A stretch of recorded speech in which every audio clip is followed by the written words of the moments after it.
Well, thank you for joining us on 24 Plus. I'm ABC 24 anchor Pepper Baker. It is a big election year, especially for Shelby County, and we are profiling key races this year, and that includes the race for Tennessee's 9th Congressional District seat. So you may personally know this candidate, or you've seen his face before. Joining me now is Tennessee State Representative Justin J. Pearson. Justin, thank you so much for being here. Thank you so much for having me, Pepper. I'm so excited. No, most definitely. So we are going to talk about your campaign for Congress, but I would be remiss if we didn't handle some timely matters first. So this week, there was a claim you made that Shelby County voters, 25% of Shelby County voters were purged from the system after a glitch with the voter registration lookup on the Secretary of State's website. I want to give you the time to kind of clear the air on how you found that out, what you did about it, and what voters need to know. Yeah, absolutely. So thank you so much for that. So 25% of voters in Shelby County are actually listed as inactive. They're not purged. And so that's what I want to make sure people understand, and that's what I was sharing. And I thank Clerk Sawyer for bringing it to light that people were not able to find their voter registration files. And so I reached out to Secretary of State Trey Hargett, and I actually went to his office, just walked there and met with him to learn what do we need to do to make sure that these 25% of our voters, which is roughly 143,000 people, actually retain access to the ballot. What it means to be inactive is that in the last 4 years, someone has not voted.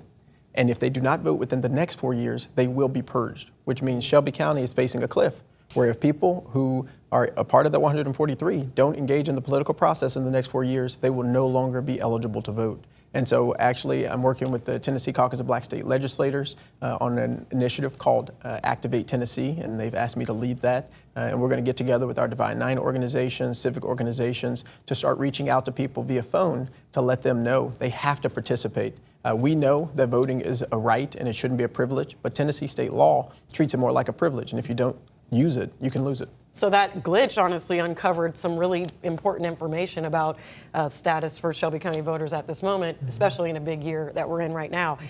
We did show that Facebook post. It was both Clerk Sawyer and your Facebook post right next to each other with the claim and whatnot. So a lot of people that I spoke with when we were trying to verify the information were a little concerned at how fast you all's initial posts spread on social media. So I just want to ask, is there any accountability on just how much influence you do have with what you put out there and the information you put out there, and just making sure everybody knows what is real and what is true and what is not? Absolutely. I mean, I have a significant platform and a lot of supporters in this district and in this community, which is why we actually did research to find out the weekend before actually this news started to happen that 25% of our voters were inactive. And so I was already working on this when the technical glitch was found by Clerk Sawyer.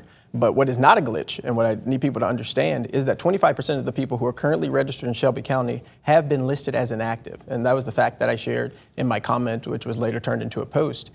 The truth of the matter is, if we do not engage people in this political process, and I'm speaking to myself as a candidate and other candidates, we are facing potentially 25% of the people who are currently registered not being able to vote when they are purged in 2029. And so one of my responsibilities, right, when sharing information is to make sure we have research, which we do, going to the source, which is the Secretary of State, which I did, and also reaching out to Linda Phillips, who's the leader of Shelby County Election Commission, and she and I spoke early in the morning to discuss how can we make sure that those voters get engaged. And I know there's a lot of emphasis on voter registration, but we have to do some work on voter mobilization. And I think this is raising attention about our need to participate in civics and to get people in our families, in our communities, more engaged in the process so that they don't lose the right to vote. Okay, yeah, that's a good point there. Last point on this, because we need to get to your campaign discussion, what we're really here for. Do you have concerns about integrity in the upcoming elections? I do not have concerns about integrity in the upcoming elections. What I do have concerns about is the Donald Trump administration taking ballots in Georgia. What I do have concerns about is the Secretary of State's office in Tennessee handing over ballots to the Trump administration. We do not need to see Social Security numbers and access to our voting information being given away to this administration without clear chain of custody and without information about what they're going to use it for. And so while I'm not so worried about there being a corruption of our system, I am deeply concerned about how information may be used by this administration. Okay. So if you looked voters in the eye, which I think we said was right there, what do you want them to know about what they need to do now ahead of that May 5th primary? That's right. So here's what you need to do now for everybody in Shelby County. Go check your voter registration first. If you have moved, which oftentimes is what leads to people being listed as inactive, update your address with the Shelby County Election Commission and go and vote. Go and use that right that so many of our ancestors fought for us to have. But also, it is the only tool that we have to fight the tyranny, to fight the injustices, and deal with the policy implications that we know are necessary to tackle poverty and the causes that we care so deeply about. So go check your registration. Go update your address if you have moved, but then go and participate in the process, and look forward to more information from me directly and so many organizations about Activate Tennessee. Okay, good message there. All right, let's get to what we are here for. So you are running for the 9th Congressional District seat of Tennessee. Why do you think now is the time? Yeah, I think now is the time because, one, I love this district and it's made me into the person that I am. This community means everything to me.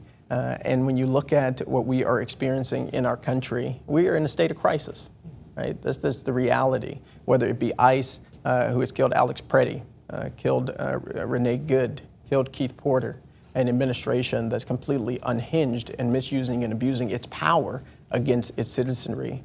Or you look at the rising costs of groceries. The fact that a lemon, when we started this race, was 83 cents, is now $1. People are struggling in a real way in our community and across our country. And the resources that we need to have from the federal government are not getting to us quickly enough, and not enough to really move the needle in ways that we know we need for them to. So now is the time, because we're in a place of crisis, but I also believe this is a Kairos kind of moment. It's an opportunity.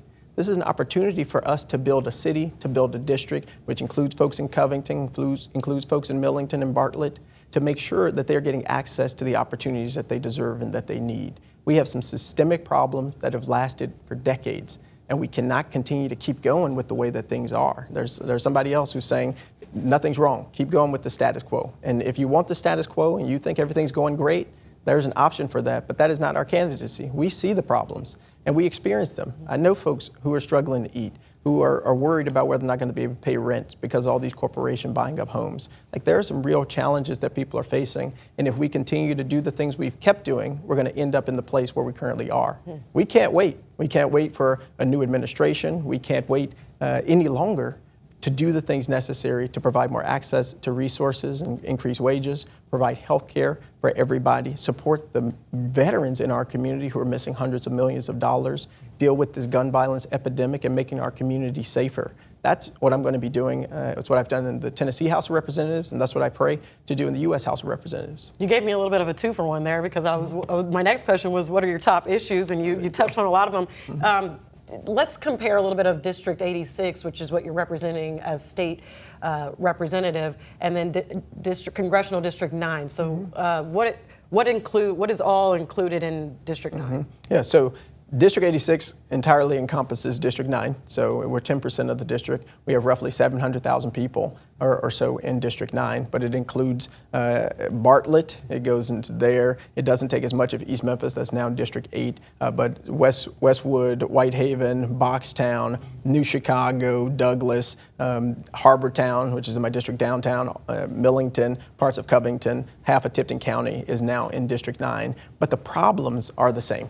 The same things that people are talking about as it relates to affordability, the high cost of utilities, the need for free childcare and access for people to be able to engage in a workforce where they're getting jobs that aren't just menial jobs that aren't paying a living wage, but are jobs that are providing real access to economic opportunity and growth. And that's why our focus in education and workforce development needs to be not just sending people to four-year colleges, although that's a really good option, but also teaching HVAC, teaching welding, providing skills that people can then utilize to launch a career, to become entrepreneurs. Okay, those are some specifics there. That's good. Let's get into your background a little bit. So you were sworn in to the House of Representatives, the State House of Representatives, in 2023. And I read your website's biography, so I know what you wrote was that this kind of calling started at 15 when you were advocating at Mitchell High for textbooks and AP courses. I thought that stood out to me a lot. But why do you feel called to politics and public service? Yeah, I'm called to public service because you gotta realize I grew up financially poor and spiritually rich, right? We didn't come from a whole lot, but my grandmothers, who were matriarchs in our community in Westwood, always taught us the value of family, the value of faith. and the value of fighting for what you believe in. But I always felt it was someone's responsibility to help us when we didn't have enough to eat or we didn't have school uniforms. And now Mississippi Boulevard, where I went to church, helped fill that gap in a substantial way, and a lot of people there. But I really grew up learning, like, government had a responsibility to help provide more resources to people who were in the same conditions we were in. And when I look at coming home and being 15 years old at Mitchell, we didn't have textbooks in many of the classes that I was in. And I knew it was someone's responsibility, it was the school board's responsibility to provide that educational resource. And so my parents and I, with my godparents, went to the school board, waited 5 hours to speak, and to say that we deserve to have the same resources as White Station. Just because we live in Southwest Memphis, just because we go to Mitchell, does not mean that we deserve fewer resources. It is no coincidence that the same area that Mitchell is in is where the Byhalia pipeline was planned. It's the same neighborhood that I now represent in the State House and will represent in the U.S. House of Representatives. But I've been doing this for a long time, and those experiences have shaped my understanding about the power of politics to create positive change. And it also shows me that our people who've been in office for a long period of time, they may have done the best that they possibly could, and we're grateful for their years of service. But if you look at the status quo, 38.8% of our kids in poverty, 24% of people and individuals in poverty, 20% of people 65 years old and older in poverty, we know we need to do some more systematic change at the national level. Okay. And you have done a lot in your term, and clearly the work started before then. But you talked about the Byhalia pipeline. In my time in Memphis, I've seen you with the expulsion of and being a part of the Tennessee 3, and then your XAI fight against those gas turbines. But what would you say has been your biggest win? Yeah. I've been really fortunate to be a part of this community and to see how our community can organize and galvanize in some extraordinary ways, from the pipeline to your point with XAI. And the Trump administration's Environmental Protection Agency actually agreed with the people in Westwood and Boxtown that XAI was illegally polluting our community, which we were arguing the whole time and found it difficult to even get support on. But we knew we were on the right side of that. I believe having safer communities is a priority. And one of the things that makes me most proud is the fact that the governor signed an executive order after our expulsion, after thousands of people were writing emails, thousands of people were marching, thousands of people were speaking up on behalf of democracy and the end of gun violence. He signed an executive order mandating that if you were going to buy a firearm, you had to do a mandatory background check.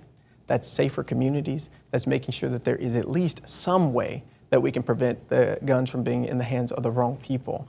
That's what it takes. Leadership isn't just waiting for the legislature to change or waiting for a policy or a bill to pass. It's using the organizing skills and the community organizing to bring people together who then advance a cause, advocate for it, and even gets a governor in the state of Tennessee who is a Republican with the supermajority to say, you know what, at minimum, I'm going to pass this executive order, which we were advocating for and asking for from day one. That's the type of leadership that I've done in the House, in the Tennessee House, and what I want to bring to the U.S. Congress. And that raises a good point, because your expulsion and then reinstatement had a lot of eyes on it. Some Republicans have said that you are quite extreme on the left. So as fighting against gun violence and fighting for stricter gun laws is noble work, but how would you say your relationship is with lawmakers across the aisle, and are you successful in getting bipartisan support? Yeah, I am successful in getting bipartisan support. I'll tell you a quick story of my friend Monty. Monty voted to expel me. He's an East Tennessee, 65-year-old Republican. Monty has said some really heinous and horrible things that I 100% disagree with. But two things that Monty believes that I believe: we need more support for our veterans, and we need clean air, clean water, and clean soil for everybody. And so he and I actually co-sponsored legislation this session focused on veteran suicide prevention. And that bill is moving through the committee process. We had unanimous support in the subcommittee of Democrats and Republicans. You have to find common ground without compromising your values. But there are too many people in elected office who say, well, there's nothing I can do. There's nothing we can do. You have to always find something that you can do, even in a situation where it's a supermajority Republican legislature. Other policies, I have a legislation coming up against stock bans. A Republican in Congress from Tennessee is pushing for members of Congress to ban stocks.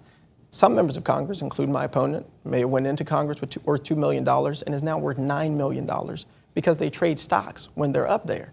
For you or me, that would be, insider trading. But for members of Congress, they're becoming wealthy even while their districts are becoming poorer. And so myself and some other of my colleagues are going to push forward a stock ban at the state level as well, because our positions need to be used in order to benefit our communities, not to benefit ourselves. And so I'm finding common ground without compromising our values. I asked for specifics, and you are right on it, I'll say that. So your experience, you mentioned with organizing, and especially with the Byhalia pipeline, your expulsion. Turning now your experience in the House, how is that preparing you for Congress? The Tennessee state legislature is the best place in the world to have learned how to do this work because it's difficult, right? We don't have control of the House. We don't have control of the Senate. We don't have control of the governor's mansion, which is the same trifecta that we currently have in Congress. But that doesn't mean that you stop working. And so right now I'm working to get summer EBT for people, 70,000 people in our community, but 700,000. That isn't going to come necessarily through the legislative process, but I'm meeting with people in the governor's administration, meeting with the U.S. Department of Agriculture so that we can find a way for us to be able to make sure every kid gets access to the resources that they need. This is the work, right? You find common ground where you can, you work through the legislative process where you can, but we have to expect more from our elected officials than them just writing sternly written letters and sending out press releases. Show up in the community. We've been to over 120 different events. We've held a dozen town halls when other folks are celebrating just having 2. Expect more from us. And even in systems where it doesn't seem like we're going to win, like Byhalia, billion-dollar corporations, or Elon Musk, like we know that when we're on the right side of history, we are doing what is just and what is right for our community. It leads to positive results. Okay. And as congressman, you really feel like you're going to have more power, or will you have? How will you exercise that power to make a tangible difference? Absolutely. I think one of the big things that we are going to do is ensure that we have a congressional office that is proximate in the community. Name 3 people who serve in our local district congressman's office. It's hard. That is hard. Right? It's hard. It won't be hard when I'm the congressman of this district. You will know all of the people who are working on your behalf, but we're not going to expect you to come downtown to our office. We're going to have Congress on your corner. In every neighborhood, we're going to be setting up to make sure people are signing up for their benefits, getting access to the resources they deserve. I just got some statistics yesterday that people who are supposed to be or who have access to SNAP benefits aren't even applying. So thousands of people who could actually be getting support aren't getting it. That's the responsibility of our congressman. I, through my own research, learned that $400 million a year is being denied to veterans in pensions and compensation. And that's continued year over year. We're talking about billions of dollars of money that could have been in the pockets of our veterans. I'm going to see the Secretary of Veteran Affairs, just like I saw the Secretary of State, to demand that the systems and the ratings be more fair and more just for the veterans that we work with. We're going to have someone designated to support our unions in our community. I'm a part of a union, TSEA, to protect the working class and the rights of working class people. So it's going to be a more proximate office than what we're currently experiencing. Okay, and one thing about Congress is you will have more of a hand in federal partnerships. I would be remiss to not mention how we are currently dealing with the Memphis Safe Task Force here and the National Guard deployment. That is one major, I guess, federal partnership we're seeing play out in real time. I want to ask how you feel Republican and Democrat lawmakers on the local level have handled that partnership. I think the reality is no one asked for this task force. It has come into our community. It is terrorizing people. ICE is kidnapping folks. Over 300 people have been deported or taken away from their homes from our community. People aren't sending their kids to school. Folks are worried about even going to the grocery store, which is why the Immigrant Food Pantry is doing the work that it's doing. And you have organizing happening still, Free the 901, Vicendarios 901, that are doing amazing jobs to sort of fill a gap, create community, create joy, even amidst this despair. All elected officials need to do everything that they can to stop collaboration with ICE, with Customs and Border Patrol, which is why in Congress you will never see me supporting billions of dollars, unlike my opponent, to go to ICE, billions of dollars to go to the Border Patrol. I'm not supporting those policies and practices because the way that they are operating is devastating to our community. Do we want safety? Yes. Do we want more resources for safety? Yes. But how are we spending money to address poverty? $500 million has been spent. $500 million across the country on these federal occupations. If we had gotten our 20% of that money to address poverty, we could have improved housing. We could have improved access to medical care. We could have made sure wages were increased, that people had the resources that they needed. That's the work that we need and the investment we need from the federal government, not military occupation. Well, if this continues to be a problem and you do in fact become congressman, how do you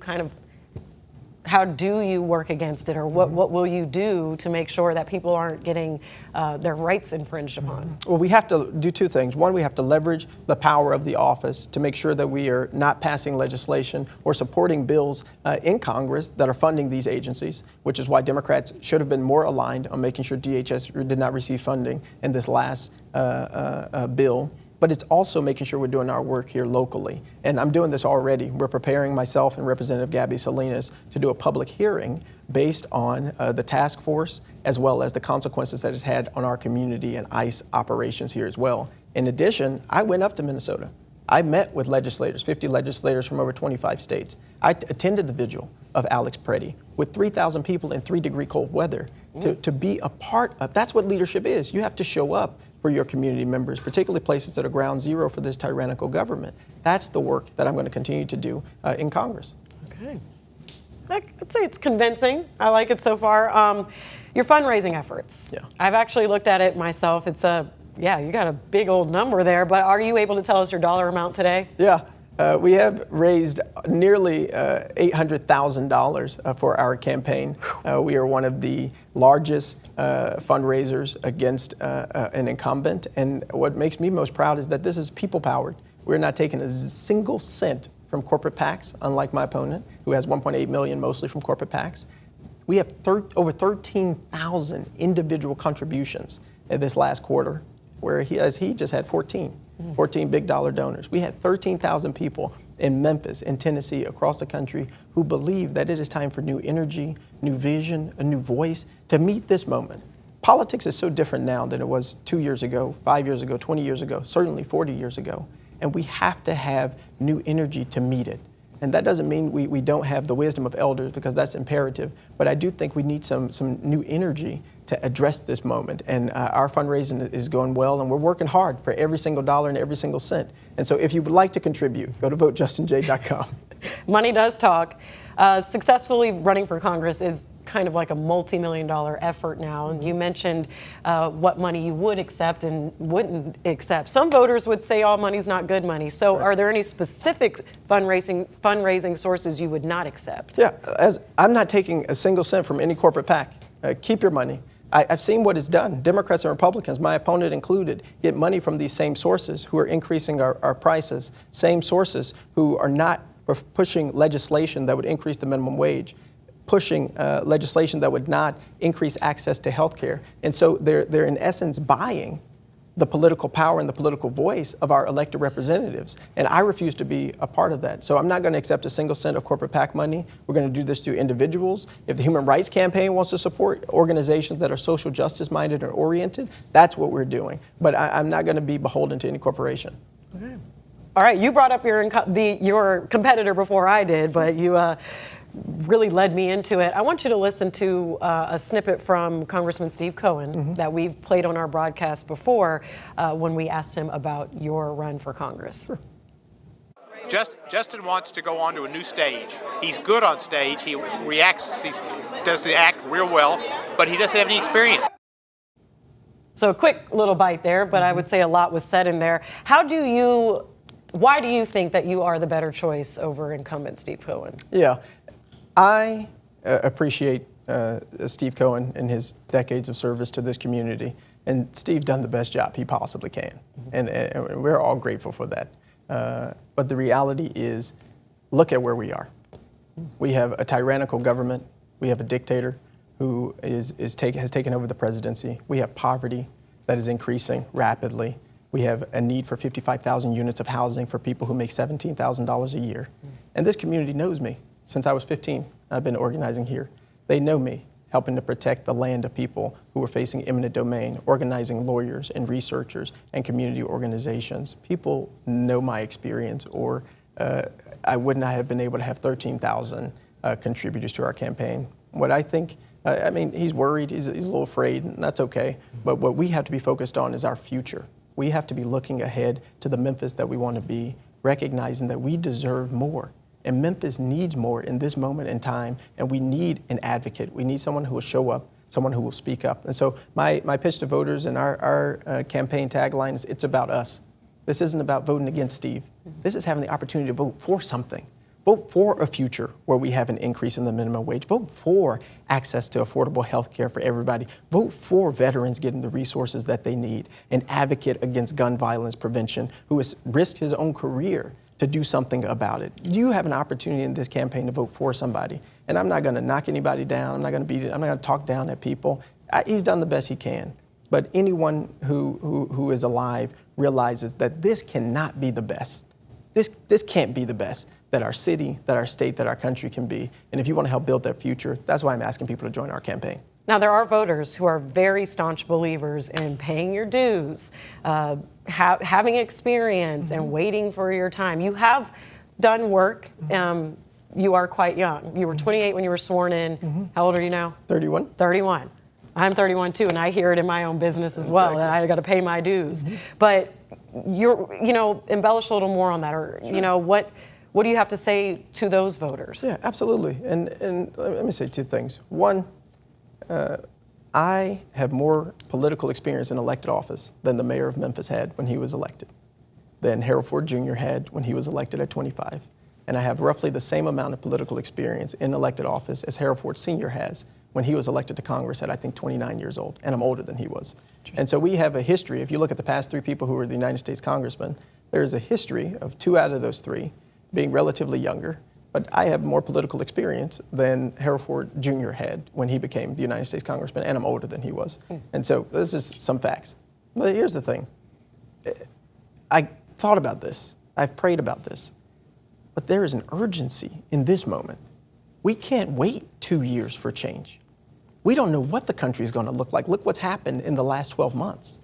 And what did I do to seek to prevent it? I traveled all across the country for Vice President Harris, doing my best to preserve this constitutional democratic experiment. Right? What are people doing to do the work to preserve this country? And the reality is right now, in this moment in time, we can't afford to wait. We can't wait on someone saying they want another committee position, or someone saying, if you just let me go back one more time, I'll then leave. We don't have time to play any games about our future. We have kids who are suffering. We have people who are struggling every single day to make ends meet. We have families who are trying to figure it out when their leader in Congress is making millions of dollars on the stock market while they can't even stock their own basket in the groceries. We can't afford to wait. And so the reason that we have this urgency, the reason I have this urgency is this moment, is because this crisis requires us to stand up, to speak up, and to have a leader in U.S. Congress representing us. Okay. I have 2 last questions. We have 2 minutes left here. Okay. One, so you were sworn in 2023. I came to Memphis in late 2022. When I first saw you, come across our airwaves, it was very loud and vocal and convicted, and got a lot of people's attention. I have noticed in the last couple of years, you have taken a different sort of approach in your delivery. Is that strategic? Have you consciously made any type of adjustments? What you have to realize is, to be a good politician, to be a good leader, sometimes you have to go to the Secretary of State's office and meet with him one-to-one to figure out a solution. Sometimes you have to lead a group of people marching down Main Street to fight for your democracy in order to get back their representation in the State House. You just decide which one you have to do when. But what does not change are the values. What does not change are the principles, that we lift up those as Matthew 25 has encouraged us, right? The last, the lost, and the least of these. And so that hasn't changed. Okay. Lastly here, what is at stake for Tennessee? Yeah. And how does a vote for you put voters in a better position? A lot is at stake for our state. Honestly, I just looked at the budget. I'm reading the budget for the state. We're losing $6 billion from the federal government that it has taken back because of the big ugly bill that was passed by the Trump administration. We are looking at a literal fiscal crisis in our state due to what is happening. But also what's at stake is us having a voice in D.C. who can speak up, who can stand up, who can advocate for us, and do the work of finding common ground with Republicans when necessary, but never compromising the values of our community. What is at stake is whether or not children are going to get access to the education that they need, a future where poverty is not 38.8% by the end of my term in Congress. That's what's at stake. It's the future that we know we deserve, that we have not been able to have despite people's decades and decades of being in office. And so I'm asking folks to join, because this is our opportunity. this is our moment to make a difference, and I am willing to serve. Okay, well said. Mic drop moment for you there. All right. Thank you so much for coming in. I know you have a busy schedule. And thank you all for watching. Please continue to follow ABC 24 and 24 Plus. It's a big election year, and we are going to do our part to keep you informed. But for now, thank you for watching 24 Plus. Continue with us and watch free now on the 24 Plus app everywhere you stream.